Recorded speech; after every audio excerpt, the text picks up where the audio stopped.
교독하시겠습니다. 마태복음 25장 성경 말씀 마태복음 이제 점점 마지막이 다 되는데 마태복음 25장 1절부터 세 가지 이야기인데 열 처녀의 이야기, 두 번째는 달란트 이야기, 세 번째는 줄인 자, 헐벗은 자를 돕는 이야기. 오늘 말세 성도들이 힘써야 될 그 세 가지 일을 주님이 말씀했습니다. 25장 1절부터 그때에 천국은 마치 등을 들고 신랑을 맞으러 나간 열 처녀와 같다 하리니 다섯은 슬기 있는지라 미련한 자들은 등을 가지되 기름을 가지지 아니하고 슬기 있는 자들은 그릇에 기름을 담아 등과 함께 가졌더니 신랑이 더디음으로 다 졸며 잘세. 밤중에 소리가 보라 신랑이로다 맞으러 나오라 하매 예 그 처녀들이 다 일어나 등을 준비할세. 너희 기름을 좀 나눠 달라 하거늘 슬기 있는 자들이 대답하여 가로되 우리와 너희의 쓰기에 다 부족할까 하노니 차라리 파는 자들에게 가서 너희 쓸 것을 사라 하니 저희가 사러 간 동안에 신랑이 오므로 예비하였던 자들은 함께 혼인잔치에 들어가고 다친지라. 그 후에 남은 처녀들이 와서 가로되 주여 주여 우리에게 열어주소서. 대답하여 가로되 진실로 너희에게 이르노니 알지 못하노라 하였느니라. 다같이 그런즉 깨어있으라 너희는 그날과 그 시를 알지 못하니라. 아멘.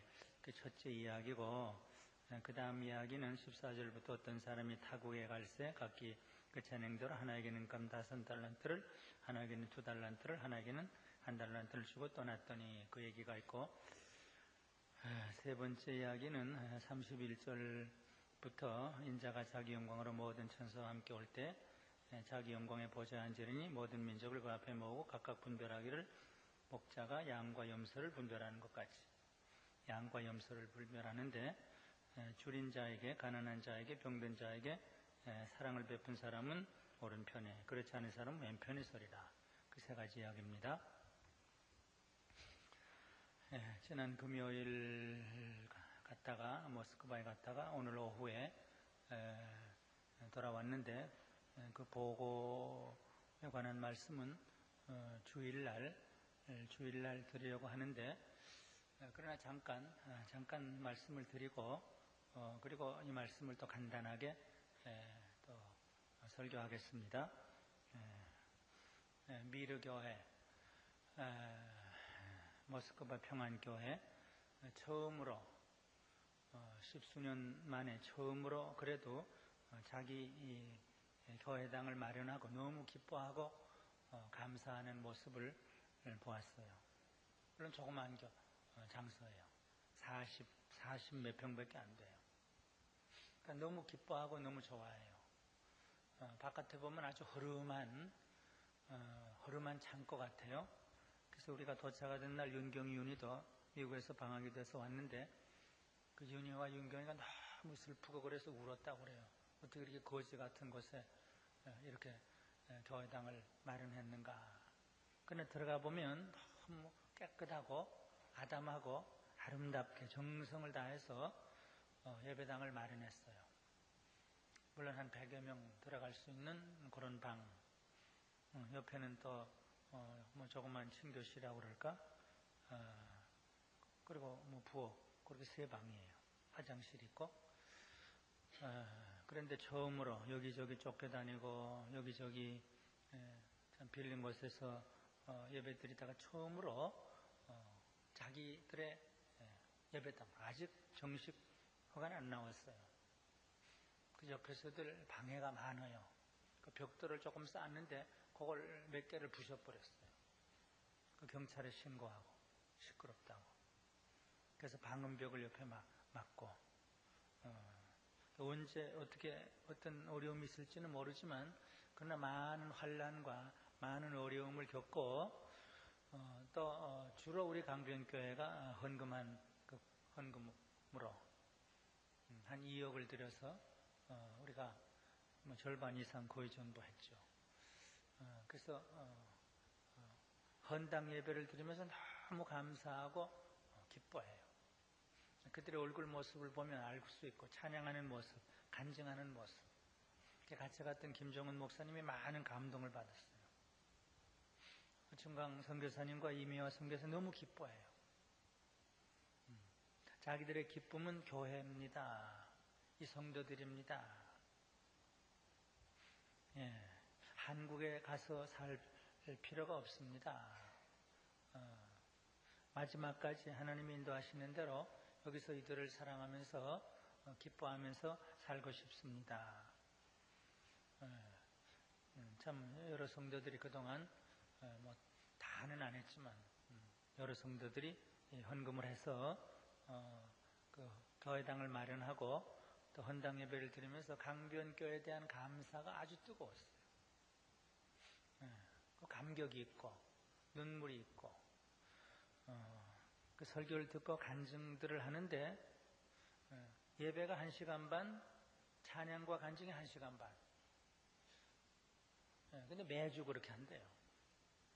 아마 여러분들 매주 3시간 하면 다 질력나서 가겠죠. 선교사들 한 20명이 와서 보면서 어떻게 이렇게 오래 하느냐. 그러니까 다 그런 건 아니에요. 우린 매주 그렇게 한다. 가라고 그래도 안 간다. 그리고 이들의 신앙의 성숙은 한국교회 성도들보다 빠르다. 깊다. 허충강 목사님이 자꾸 그래요. 아주 성숙이 빠릅니다. 아주 깊습니다. 이혼했던 두 부부가 오랜 동안의 상담과 권면으로 같이 다시, 이혼은 뭐 그건 70%니까. 그건 보통 이혼하니까. 그러나 두 부부가 회개하고 함께 살게 됐습니다. 어떤 청년은 이렇게 됐는데 이렇게 됐습니다. 예. 그래서 참 감사하고 기쁨으로. 또 주일날, 이건 여기 강변교회도 좀 들어줘야 될 건데, 그래요. 우리는 강변교회 방식으로 합니다. 미르교회지만 사실은 강변교회입니다. 그런데 우리 집사람도 그러고 우리 교회보다 훨씬 앞섰다 그랬어요. 모든 재직들은 2시간 거리든 1시간 거리든 1시간 전에 교회에 온다고요. 뭘 하든지. 아마 우리 권사님들 보고 다 1시간 전에 오라고 하면 놀라서 아마 자빠질지 모르죠. 뭐 이런 교회 그만두겠다고 그러죠. 근데 매번 그런데요. 어떻게 훈련을 해서 그럴까? 뭐 하여튼 그 사실이니까. 모든 재직들은 주일날 아무리 멀어도 1시간 전에 와서 모든 면에서 준비를 한대요. 무슨 뭐 찬양을 하든지 식사를 하든지 뭘 하든지, 그러니까 모든 재직이 1시간 전에 와서 예배를 드리고 가라고 그래도 잘 안 갑니다. 찬송하고 간증하고 찬송하고 간증하고 기도하고. 그리고 이젠 교회가 없으면 우리의 삶에 의미가 없습니다. 그런데요, 이 미르교회가 없으면 우리의 삶의 의미가 없습니다. 뭐 그대로 고백이래요. 수요일 날도 물론 모이죠. 또 성경 공부 모이죠. 그래서 교회를 진정으로 그 행복과 기쁨과 삶의 의미로 사는 사람들. 그러니까 허충강 목사님이 한국에 별로 오는 거, 잠깐 오는 건 좋지만 여기서 사는 게 좋습니다. 그 기쁨입니다. 교회가 기쁨입니다. 그런 예배를 드리고 왔어요. 예. 그래서 이미화 사모님 뭐 질병으로 많이 고생하고, 허충강 목사님 테러 당하고, 뭐 경찰 뭐 깡패들 많이 방해를 받고, 근데 그게 자랑스럽습니다. 솔직히 그 얘기를 많이 해요. 그게 없었다면 뭐가 재미가 있겠습니까? 매 맞아서 기절하고 피 흘린 게 그게 사실 자랑스럽습니다. 아무 부끄러운 것도 없고 두려운 것도 없고, 그게 그래도 있어야 그 재미가 있지 않습니까? 그래요. 제가 교회 세 가지 특징을 얘기했어요. 예원 집사님 벌써 그걸 다 읽고, 교회는 돈이 있는 사람이 모이는 것, 지식 있는 사람이 모이는 것, 권력 있는 사람이 모이는 거 아니에요. 믿음. 예수님이 나의 주님이다. 그 믿음 있는 사람이 모이는 것이다. 여기 돈이 없어도 되고 힘이 없어도 된다. 믿음이 있으면 된다. 그러면 아멘 아멘 그래요. 둘째는 지옥의 권세, 음부의 권세, 테러의 권세, 죽음의 권세, 사탄의 권세가 이기지 못한다. 한국교회를 무너뜨리려고 했지만 이기지 못했다. 로마 정부가 초대교회를 무너뜨리려고 했지만 이기지 못했다. 아무리 테러의 무기로, 죽음의 무기로 공격할지라도 믿음의 반석위에 서 있으면 미르교회는 결코 사탄의 권세가 무너뜨릴 수 없다. 그 말씀에 많은 도전과 많은 그 감동과 많은 힘을 얻었어요. 지옥의 권세가 이기지 못, 예수님의 말씀이니까. 그다음 세 번째는 보잘것없지만 40평밖에 안 되지만 겉에서 보면 거지들 사는 집 같지만 바로 이것이 천국의 문을 열고 닫는 열쇠를 가진 곳입니다. 네. 이것은 본래 예수님이 가지셨댔는데 내가 천국과 지옥의 문을 열고 닫는 권세가 있다 그랬는데 이걸 교회에게 주었습니다. 빌립에게 주어서 에티오파 네시가 천국에 들어가고, 베드로에게 주어서 고넬료가 천국에 들어가고, 바울에게 주어서 루디아가 천국에 들어가고,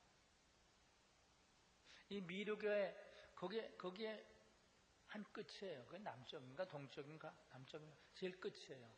어떤 선교사들은 왜 이렇게 끝에 왔느냐. 근데 이 허충강 목사님 여기가 전략지입니다. 네. 그 끝인데 그건 이제 허름한 아파트들이 많이 있고 그 앞에는 큰 공원이 있는데 나무들을 지금 수백 그루 지금 막 조그만 걸 심었어요. 앞으로 수년이 있으면 큰 공원이 될 바로 옆에 호수가 있어요. 월요일 날은 제가 막 고집을 부려서 호수 청소를 하자. 호수 낚시를 하자. 네, 낚시를 하나 만들고 줄을 만들어서 타이어가 있더라고. 타이어를 꺼내고 병들을 꺼내고 하도 하니까 잘 되더라고요. 조그만 그 종이 컵도 건질 수 있고 나무도 건질 수 있고. 그러니까 지나가던 사람들이 모여서 대부분 사람들은 교회 반대하는 사람이에요. 교회 욕하는 사람이에요. 어떤 아주머니가 어떻게 교회가 이런 일 하냐. 얼마나 진지하게 얘기를 하는지. 다음 주일날은 가족들 데리고 다 나오겠다. 그 아이들이 지나가다 또 뭘 하냐고 그러고. 그래서 호수 청소도 청소를 해야 그래야 지역 주민이 반대를 덜 하지 않겠냐. 처음엔 막 안 하겠다고 그러는 걸 억지로 가서 여럿이 청소도 했어요. 예, 뭐 다 얘기할 건 없고, 마지막 날 떠나기 전날 선교사들 한 30여 명 초청을 해서 모스크바에서 아마 제일 좋은 한국 식당이라고 그래요. 아마 유럽에서 제일 좋은 한국 식당이라고 그래요. 그래서 거기 30여 명을 초청을 해서 식사 대접을 하고 다 얘기를 하라고 그랬어요. 그 얘기를 하는데 마음에 많은 그 상처를 입고 참 좀 날카롭고 비판적이고 불만이 있고 그 무의식 중에 그게 자꾸 나오는 거예요. 10수년 동안 고생을 하고 또 어떤 선교비도 없고 또는 뭐가 잘 안 되고 한국 사람끼리 인간적으로 뭐가 또 틀려지고 그럼 그게 상처가 되죠. 자기들은 모르게 쭉 얘기를 하는데 그 상처투성이인 그런 얘기들을 많이 해요. 그래서 제가 마지막에 몇 마디를 했어요. 뭐 그 내용은 지금 얘기를 하지 않고 그랬더니 그들이 참 감동을 받고 위로를 받고 어떤 사람 눈물을 흘리면서 울기도 하고 그러고 왔어요. 무슨 설교가 필요한 건 아니죠. 그들의 말을 들어주고 그렇습니다. 기독교는 좀 비관적일 수밖에 없습니다. 그러나 하나님을 바라볼 때 낙관적일 수도 있습니다. 낙관적이 됩니다. 고난 많이 겪을 수 있습니다. 고통도 많이 당할 수 있습니다. 상처도 많이 당할 수 있습니다. 근데 1980년도 서울에서 아프리카 신학자, 라틴 아메리카 신학자, 아시아 신학자들이 모여서 일주일 동안 회의하고 어떤 방식으로 복음을 전해야 되냐, 여러 가지 방식이 제안이 됐는데 이상한 결론이 하나 나왔습니다. 무슨 불교적인 그 방식, 모슬렘적인 방식, 무슨 샤머니즘적인 방식, 어떤 문화적인 방식, 그것도 도움이 될 수 있을지는 몰라도 결국 제안이 됩니다. 모든 세 대륙의 신학자들이 시간표에 없던 결론이 하나 나왔는데, 고통과 고난, 그것은 모든 사람에게 다가갈 수 있는 마음을 여는 열쇠라고 결론을 지었습니다. 그렇습니다. 고통, 테러를 당하든지 고통과 고난을 당하는 것이 이상하게 선교의 한 방식이 됩니다. 가장 효과적인 방식이 됩니다. 모든 사람의 마음을 열 수가 있습니다. 그때 릴리아라는 그 전도사 참 충성스럽죠. 제니슨. 윤희가 통역을 해서 듣는데, 물론 한국 사람도 물론이지만 너무 공감을 하는 거예요. 너무 공감을 하더니 식사 다 끝나고 가면서 목사님 한번 안아보고 싶은데 그렇게 되냐고 이미화 사모님한테 얘기를 해서 이미화 사모님이 나한테 되냐고 그래서 안아줬더니 너무 좋아해요. 네. 그 뭔가 공감이 되고, 뭐 그들도 고난이 있죠. 그래서 그 짧은 얘기, 제가 설교한 건 아니고 그들의 얘기를 다 듣고 몇 마디 했는데, 또 그들에게도 감동이 되고 은혜가 됐는데, 전부 하나님의 은혜죠.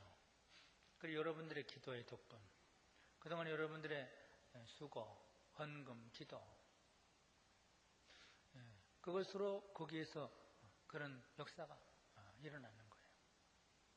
다음 주일날 조금 종합해서 제가 설교 제목을 사실 바꾸어서 죄란 무엇인가 마지막으로 35번째 하려고 그러다가, 다음 주일은 그 디모데에 대해서 또는 빌립보 교회에 대해서 두 가지에 대해서 간단히 얘기를 하려고 그러는데, 여기저기 좀 보기도 했고, 물론 제가 다 본 거지만, 그냥 금요일 저녁에 가서 금, 토, 일, 월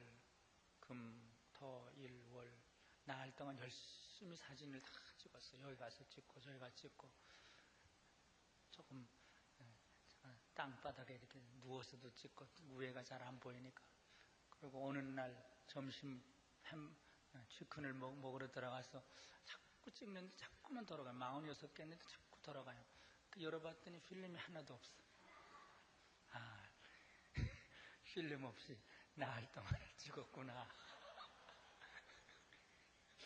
그랬더니 윤경이가 괜찮아요. 우리 기어 머리에 다 있으니까 괜찮아요. 김정은 목사님 처음 갔는데 벌쇼에 오페라 앞에서도 이렇게 하고 찍고, 근데 그게 다 없어져가지고 이럴 수가 어디 있냐. 근데 다행히 윤경이가 좀 디지털 카메라로 몇 개 찍은 게 있어서 오늘 보긴 봤는데, 저는 화요일날 오후 거만, 그 몇 시간만 부지런히 하나 찍긴 찍었는데, 앞만 찍어봤자 붉은 광장 거기서밖에 찍은 게 없어요. 그래서 제가 3번 큰 실수를 했어요. 이번에 3번째인데, 그래서 이제 나를 믿을 수가 없다. 그 정도로 보고를 하고, 벌써 시간이 많이 갔으니까 이건 요약만 하겠어요. 예수님께서 물론 십자가에 대해서 설교를 많이 하셨어요. 내가 이제 죽으러 왔다.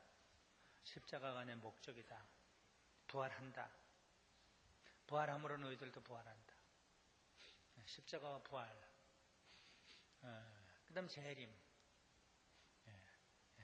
여기 십자가와 부활, 천국. 천국. 십자가와 부활과 천국. 내 아버지 집에 있을 것이 많다. 여기는 잠깐 지나가는 것이다. 천국을 늘 얘기를 해요. 천국은 이렇다. 천국은 이렇다. 천국은 이렇다. 비유 또는 이적으로 행하시면서 이게 천국이다. 성령으로 귀신을 쫓아내면 이게 바로 천국이다. 십자가, 부활, 천국. 그리고 종말이 온다. 천국이 이루어지기 전에는 말세가 있다. 말세는 이러이러한 증조들이 많이 일어난다. 근데 말세의 사람들이 그런 증조를 보지 않고 세상 것에 취해서 먹고 마시고 시집가고 장가가고 상업차 가고 밭이 있음에 가고 여행 가고, 그게 죄는 아니지만 거기에 다 파묻혀 있다가 천국에 못 들어가게 된다. 정신 차려라. 깨어라. 그 얘기를 마지막에 늘 해요. 말세를 준비해야 된다. 재림하시는 예수님을 맞도록 준비해야 된다. 실컷 믿었다가 한평생 믿었다가 재림의 주님을 맞지 못하면 그보다 불행한 일이 어디 있냐. 근데 두 사람이 있다가 한 사람은 데려가고 한 사람은 버림을 당한다. 그저 하나님을 마음 좋은 할아버지 할머니로 생각했던 큰일이다. 아마 여러분들도 그렇게 생각을 하는지 몰라요. 저는 어떨 땐 냉정하게 생각을 해요. 어떨 때는 하나님의 은혜를 너무 꽉 믿는, 조금 그 하나님에 대해서 죄성스러울 정도로 제가 하나님의 은혜를 너무 믿는 그것도 있지만, 그러나 하나님은 참 심판하시는 분이다. 질투하시는 분이다.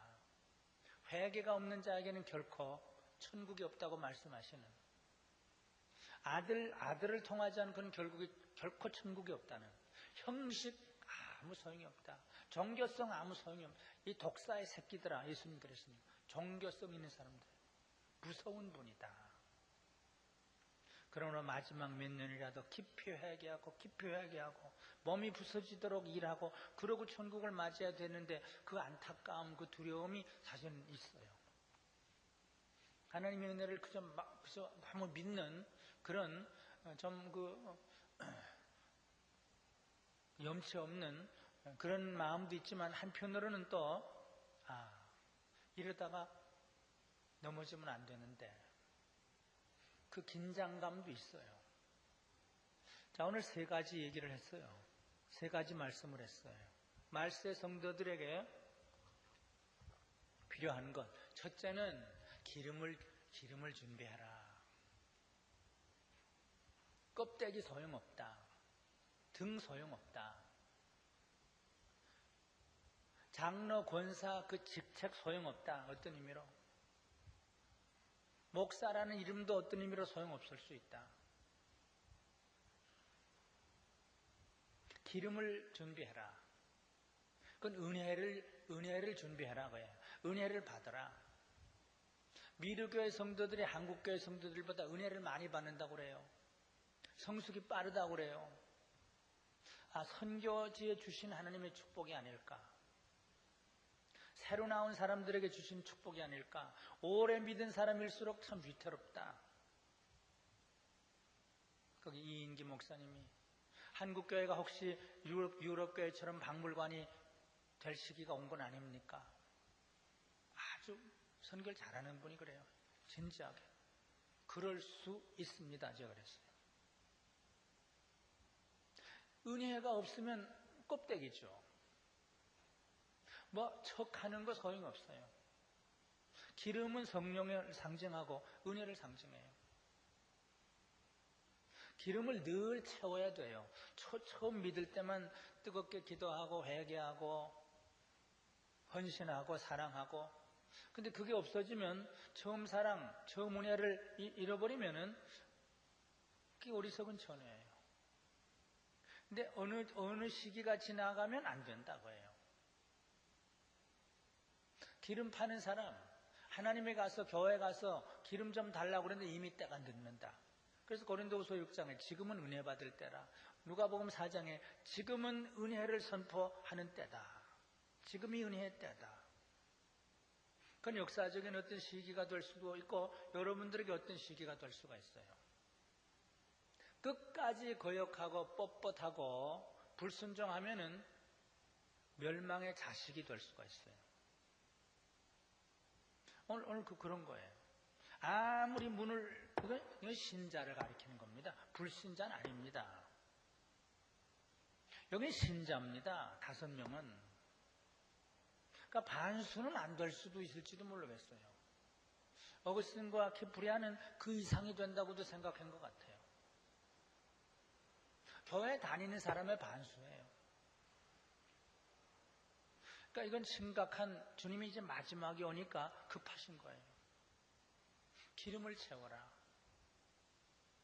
주여 내 잔을 채우시옵소서. 기름을 채우시옵소서. 생수를 채우시옵소서. 사마리아 여인처럼 내 그릇에 주의 은혜를 채우시옵소서. 무릎을 꿇어야 돼요. 저는 어떨 때 좀 일부러 무릎을 꿇게 하고 싶어요. 왜냐하면 그 마음이 녹아지게 하기 위해. 뭐 그렇게 꼭 되는지는 모르겠지만 그 길밖에 없으니까. 은혜를 받으면 자꾸 내려가야 돼요. 근데 기름을 채워야 돼요. 눈물의 기도, 눈물의 사랑의 고백, 감격. 1시간 동안 간증을 하려도 간증을 해. 매주 10년 동안 기도가 이루어졌습니다. 우리 교회를 하나님이 주셨습니다. 뭐 그러면서 간증을 해요. 폴리나 여기 와서 훈련도 받았죠. 허 목사님을 보내주셨고 한국에서도 또 김 목사님을 만나고 그분이 의사예요. 의사 뭐 얼마든지 할 수 있죠. 잘 살 수 있죠. 그런데 그렇게 그 은혜, 그날도 그 간증, 통역자가 울면서 간증할 필요는 없잖아요. 통역자가. 근데 또 울면서 간증을 하는 거예요. 그게 은혜예요. 그게 은혜예요. 그게 없어지면 큰일이에요. 형식은 아무것도 아니에요. 직책도 아무것도 아니고. 제가 극단적인 얘기를 하죠. 내가 목사라는 걸 모르는 어떤 곳에 가서 마지막 몇 년을 좀 숨어서 믿음의 생활, 봉사의 생활 할 수는 없을까? 아무도 모르는 곳에. 이건 솔직한 제 고백이에요. 그냥 일부러 하는 건 아니에요. 그러니까 은혜를 받아야 되는데, 목사도. 김치선 목사님처럼 맨날 울면서 은혜를 받아야 되는데, 이성모 목사님처럼. 지금 뭐냐? 여기 기름을 준비해라, 그건 은혜예요. 둘째, 은사를 주셔요. 달란트를 주셔요. 모두 주셔요. 같은 은사는 아니에요. 다 달라요. 그런데 다 귀해요. 근데 아무 은사도 활용 안 하는 건 이건 참 불행한 사람이에요. 자리만 떡 차지하고 있고, 이게 무슨 뭐라 그러나?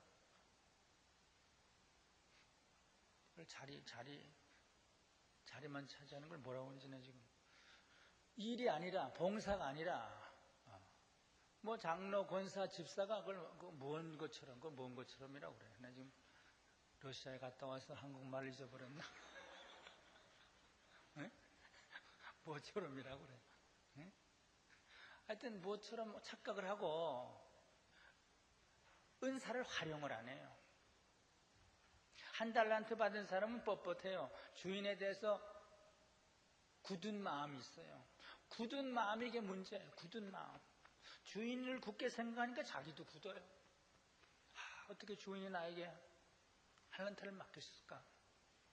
얼마나 마음이 넓으신 분일까? 얼마나 사랑이 많으신 분일까? 이러면 이게 되는데 뭐 난 이런 걸 줘? 뭐 이런 거 힘든 거? 그래 하나도 안 해요. 우리 전도부원들 참 잘하죠. 뭐 전도부원들만 아니에요. 무슨 부든지 은사를 활용하는 사람. 근데 모든 사람에게 은사, 사명, 직분을 주어요. 그게 소명론이에요. 모든 사람에게 소명, 은사, 근데 그건 확장돼요. 자기의 자발성과 자기의 헌신에 따라 주인이 너는 좀 더 일을 맡겨도 되겠다, 좀 더 일을 맡겨도 되겠다. 그건 기계론적인 은사론이 아니에요. 유기적인 은사예요. 어떤 사람은 하나 맡기기도 참 불안한 사람도 있죠. 어떤 사람은 많이 맡겨도 더 맡기고 싶은 사람이 있죠. 그건 주인의 소관이에요. 왜 나는 더 안 맡깁니까? 그건 자기가 그러니까 그런 거죠. 그래서 하여튼 무슨 은사든지 은사를 잘 활용을 해야 된다. 그런데 감사한 마음으로, 감격한 마음으로. 죽어도 여기서 목회하다 죽어도 좋다. 이게 내 기쁨이다. 매를 맞는 것도 그 멋있는 거다. 그거 없으면 무슨 재미가 있느냐. 그러고 활용을 하는 거예요.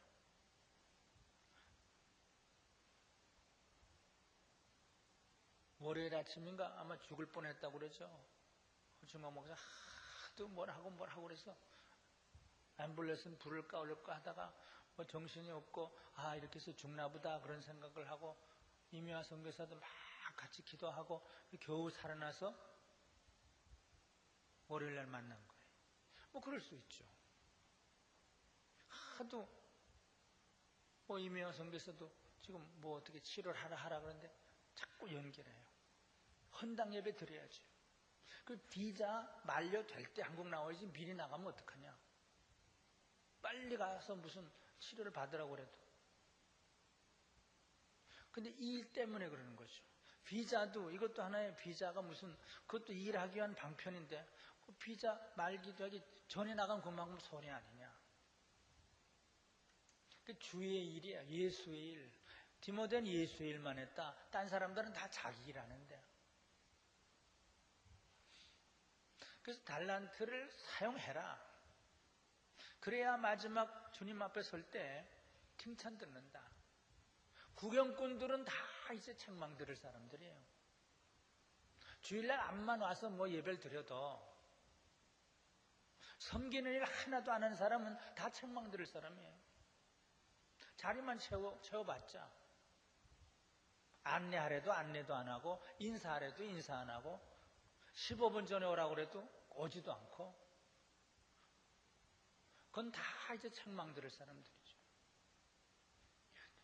지금 여기는 베드로를 통해서 담임 목사를 통해서 일을 시키는 거예요.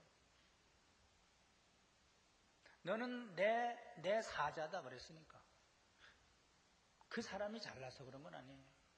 일을 시키는 거예요. 그 직분을 맡기는 거예요. 직분을 안 하면은 책망을 듣는 거예요.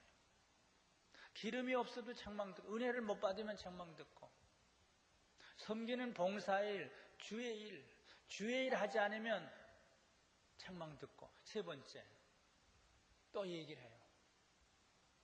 교회 안에서 교회 주변의 일도 중요하지만 저 주변에 줄인 자, 헐벗은 자, 병든 자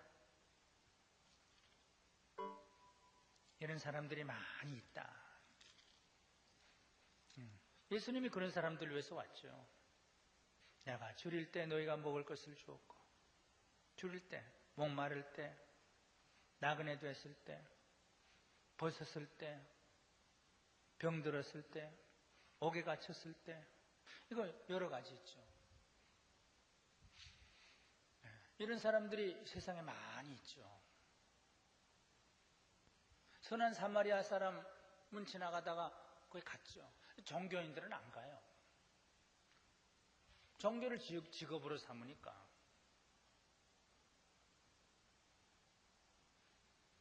그게 매우 중요하다. 말세를 준비하는 성도들에게는 이게 중요하다. 이건 예수님의 말씀이에요. 공자의 말이 아니에요. 도덕가의 말이 아니에요. 그들을 먹인 것은 나를 먹인 거다. 그들을 마신 것은 나를 마신 것. 이건 종교예요. 신앙이에요. 서로 선을 행하고 서로 나눠주기를 잊지 말라. 이 같은 제산이라고 그랬어요. 선을 행하고 서로 나눠주는 건 제사라고 그랬어요. 도덕이 아니에요. 그 청교도들은 그걸 애를 썼어요. 그들이 유교적으로 애쓴 거 아니에요. 신앙의 철저한 생활화. 중세교회 성도들이 애를 썼어요. 프란시스가 그렇게 애를 썼어요. 가난한 사람, 병든 사람 가서 돌봤어요. 그건 윤리가 아니에요. 물론 그거 한참 하다간 또 뭐라 그러나 한참 하다 그걸 이용해 먹는 사람들도 있긴 있어요. 참 불행하지요. 한참 거지에 칭받아대다가는 거지의 왕이 될 수도 있고. 그러니까 참 우리는 이게 참 도무지 못 믿을 게 인간이에요. 은혜 많이 받다가는 이단이 될 수도 있고, 은사 많이 하다가는 자기가 나설 수 없고, 구제 많이 하다가는 또 구제 왕이 될 수도 있고, 그렇게 물론 되면 안 되는데. 그러나 세 번째는 가난한 자, 줄인 자, 병든 자. 사방에 그런 사람들이 많아요. 물론 나는 돈이 없는데, 그런데 마음이에요, 마음. 여행할 땐 뭐 돈 많이 쓰죠. 집은 멋진 거 사죠. 옷은 멋진 거 입죠. 이거는 뭐 필수적인데 뭐 그럴 수도 있지만, 거기부터 뭐 남편이 이러는 걸 어떻게 해요? 뭐 이럴 수도 있고, 핑계야 많지. 그러나 그 삶의 스타일을 고쳐나가는 거예요. 소박하게. 뭐 저도 그렇게 못하지만 되도록 소박하게. 뭐 작은 차를 타고, 작은 비행기는 아니지만 무슨 하여튼 비행기도 그렇고 뭐 뭣도 그렇고 음식도 그렇고, 그게 이웃과 동질성을 나타내는 한 방편이기 때문에 그래요. 너무 좋은 호텔, 너무 좋은 것, 그럼 그들이 어떻게 생각해요? 이건 자연에게까지. 전 이번에도 같은 호텔에 매일 아침 새, 까마귀, 참새, 불쌍하고 사나운 개 한 마리 매일 뭘 갖다 주고 그랬어요. 얼마나 좋아하는지 몰라요. 예수님은 자연에게 관심을 돌이켰어요. 처음에 그 쌓아놓은 개가 얼마나 쌓아놓은지. 아침마다 뭘 하나씩 갖다 줬더니 그 다음엔 그래도 러시아 개는 러시아 사람처럼 좀 소극적이고 수줍어서 마음으로는 좋아하면서도 그렇게 막 나와서 그러진 않아요. 그래도 마음은 알죠. 마지막 날은 그날 저녁에 무슨 뼈다구락도 있어야 되는데 없어서 가게에 가서 소세지를 사다가 소세지를 썰어서 하나씩 줬더니 얼마나 좋아하는지 몰라요. 지금 딴 걸로 갔는데, 하여튼 주변에 뭐 개든지 무슨 새든지 사람이든지 여기 가난하고 헐벗고 병든 사람들, 거기에 사랑을 베풀어라. 이것이 천국과 연결되니까 이게 뭐 어떻게 해요? 이거 세 번 다 천국과 연결되는 거. 이건 공자의 말씀이 아니라 예수님의 말씀이에요. 제가 뭐 특별히 강조해서 지금 얘기하는 거 아니에요. 여기 영생에 영벌에, 이건 아주 해도 되고 안 해도 되는 게 아니에요. 영생과 영벌에 들어가는 그 갈림길이니까, 염소나 양이나 이거 갈림길이니까, 신랑을 맞느냐 쫓겨나느냐 이 갈림길이니까, 이건 돼도 되고 안 해도 되는 게 아니에요. 은혜 받지 못하면 죽는 거예요. 이성범 목사님, 물고기가 혹시 물을 떠난 물고기가 혹시 사는 일이 있더라도 은혜 떠난 신자는 사는 법이 없대요. 예수 떠난 신자는 사는 법이 없대요. 그렇게 늘 노래했어요. 주의 일에 더욱 힘쓰는 자들이 되라. 사도 바울이 마지막에 권면하죠. 주의 일에 더욱 힘쓰는 자들이 되라. 이것이 장례를 준비하는 것이다. 이거 장례와 연결돼요. 구경꾼은 천국과 상관이 없어요. 주일날 아무리 와 앉았어도 천국과 상관이 없을 수 있어요. 뭐 그렇죠. 오늘 이 말씀에 의하면 은혜 못 받고 형식적으로 앉아있고 봉사 하나도 못하고 형식적으로 와 있고 그러면 천국과 상관이 없어요. 가난한 자, 어려운 자에게는 아무 관심이 없고 그죠? 못 본 척하고 지나가고 그럼 천국과 상관이 없어요. 오늘 심각한 말씀 세 마디를 우리가 함께 마음에 새겼습니다. 저 자신을 향한 말씀이에요. 어떻게 하면 은혜 충만한 삶, 은혜의 기름, 성령의 기름을 충만히 채울 수 있을까? 그게 제 문제죠. 어떻게 하면 몸이 부서지도록 나에게 원하시는 주님의 그 일들을 다 월요일 날은 또 살인해 가요. 200여 명 선교사들, 상처 입고 찢겨진 선교사들, 어떻게 할지를 모르는 선교사들, 무슨 말로 격려와 위로를 해야 될까? 그 다음 한 주간 지나서는 중국의 그 어려운 가정들, 한 200여 가정 덮고 있는 거기를 찾아보러 현장을 봐야 생각이 다르고 인생관이 달라져요. 이번에 김정은 목사님 갔기 때문에 생각이 달라져요. 선교 여행은 그저 관광이 아니에요. 6월 중순에 가는 연길, 영변, 훈춘, 어디 거기에 우리의 자손들이죠. 학교도 못 가고 파산되고 거기에 5만 원씩 주는 게 그들의 구세주예요. 그들을 가서 직접 보고 같이 모아놓고 식사 대접도 하고 제가 그래서 우리 교육자들 갈 수 있으면 다 가자고 그랬어요. 그 한 번 보고 감동을 받으면 아이들에게 그대로 그것이 전달이 돼요. 제 얘기를 해서 안 됐는데 그 이영숙 회장이 지난번에도 와서 늘 고마워해요. 늘 고마워해요. 제가 언제부터인지 지금 생각이 안 나는데 1990년 처음에 그 연길에 가서 뭐 저도 계획이 없이 그 희망의 집이라는 데 갔죠. 참 수백만 원씩 사기를 당하고 파산이 되고 죽고 그런 사람들 돕기 위해서 희망의 집을 만들어 놨어요. 그냥 갔어요. 이광원 목사님 데리고 갔어요. 주머니에 있는 거 다 내놓읍시다.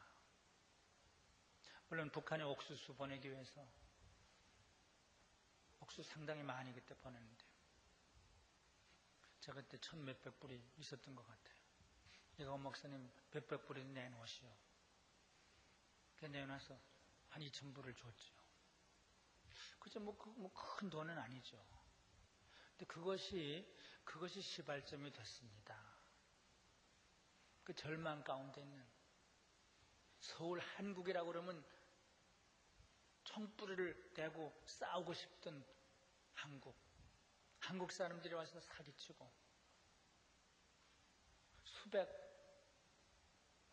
수천 가정이 다 파산이 되고 그런데 그걸 줘서 학교도 다니게 됐습니다. 가정이 어떻게 됐습니다. 전 처음 얘기했던 이거 좀 오해를 하지만 저도 처음 그게 무슨 말인지 모르겠어요. 그들이 북한 사람 김일성 사진을 달고 다니잖아요.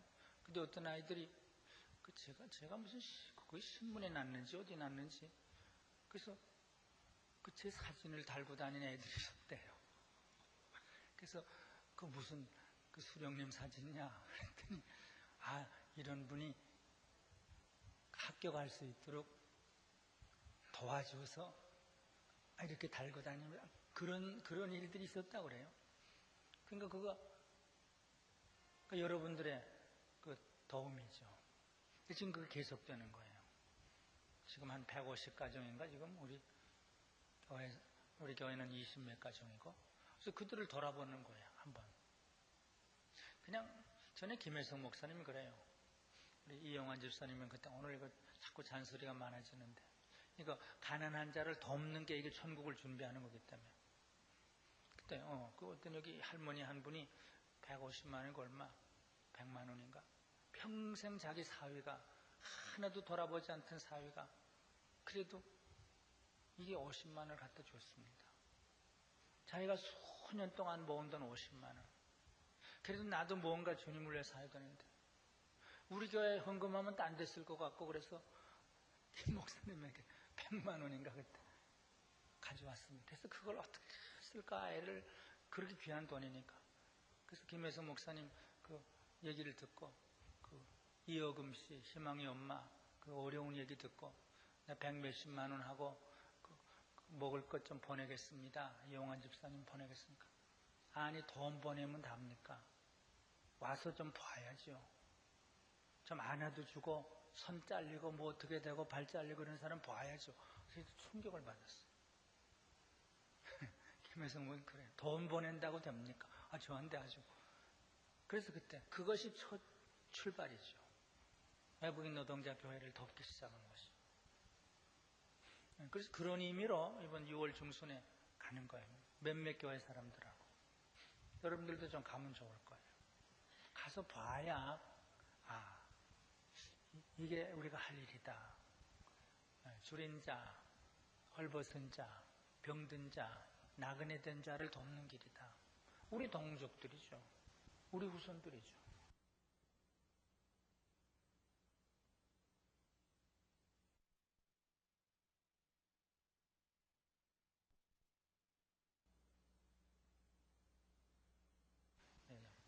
저에게 헌금을 해서 이런 일들을 하게 되는 거예요. 몇몇 분들은 정말 제가 감사를 드리죠. 이제 몇 년 동안 좀 더 힘있게 나그네들 좀 도우면 좋겠다. 그건 제 이름이 아니라 강변교회 이름으로, 강변교회 성도 이름으로 그렇게 해요. 그래서 오늘 세 가지 말씀드렸어요. 말세를 준비하는 성도 어떻게 해야 되냐. 기름을 준비하지 않으면 천국에 못 들어간다. 은사를 활용하지 않으면 심판을 받는다. 가난한 자, 병든 자 외면하면 영벌에 들어간다. 좀 그 반대. 늘 기름을 채우면 신랑을 기쁨으로 맞는다. 2달란트든 3달란트든 5달란트든 감사한 마음으로, 기쁜 마음으로 최선을 다하면 주님의 칭찬을 받는다. 착하고 충성된 종아, 내 주인의 즐거움에 참여해라. 가난한 자, 어려운 자 몇 명을 도와도, 냉수 한 그릇을 주어도 상을 결코 빼앗기지 않는다. 상은 우리의 행위에 달린 거예요. 구원은 믿음과 은혜지만 상은 행위예요. 이제부터라도 늦지 않아요. 기름을 준비하시고 은사를 활용하시고 가난한 자, 이게 사랑의 손길을 펴시는, 그래서 말세를 준비하시는, 천국을 준비하시는 저와 여러분들이 다 되시기를 바랍니다. 하나님 아버지, 오늘도 생명을 주시고 또 주님을 사모하는 마음, 교회를 사랑하는 마음, 성도들을 사랑하는 마음, 은혜를 사모하는 마음을 주셔서 오늘도 강변의 성도들이 하나님의 은혜의 집에, 기도의 집에, 시은소에 올라와서 이렇게 기도하고 말씀 듣고 예배드리고 돌아갈 수 있도록 은혜 주신 하나님 감사를 드립니다. 모스크바 미르교회 아직 할 일이 많이 있고 수리를 마쳐야 되고 아직 할 일이 많이 있습니다. 그 교회를 축복해 주시고 참 그 지역에 놀라운 하나님 나라가 확장되는 역사가 이루어지게 도와주시고, 어충광 목사님 때때로 쓰러지는데 하나님 일으켜 주시옵소서. 이미와 선교사님 몸에 아픔과 상처와 질병이 있는데 주님 고쳐 주시옵소서. 주여, 우리 사랑하는 성도들 늘 은혜의 기름을, 성령의 기름을 날마다 새벽마다 채워 주시옵소서. 우리에게 맡겨주신 은사, 직분, 사명을 감사한 마음으로 최선을 다해 수행할 수 있도록 도와 주시옵소서. 줄이고 목마르고 병든 자들에게 사랑의 손길을 펴서 주님의 칭찬을 받는 모든 성도들이 될 수 있도록 만들어 주시옵소서. 11조헌금 감사헌금을 정성껏 드립니다. 이 헌물을 주님 받으시고 바친 손길을 주님 축복해 주시옵소서. 예수님의 이름으로 기도드리옵나이다. 아멘.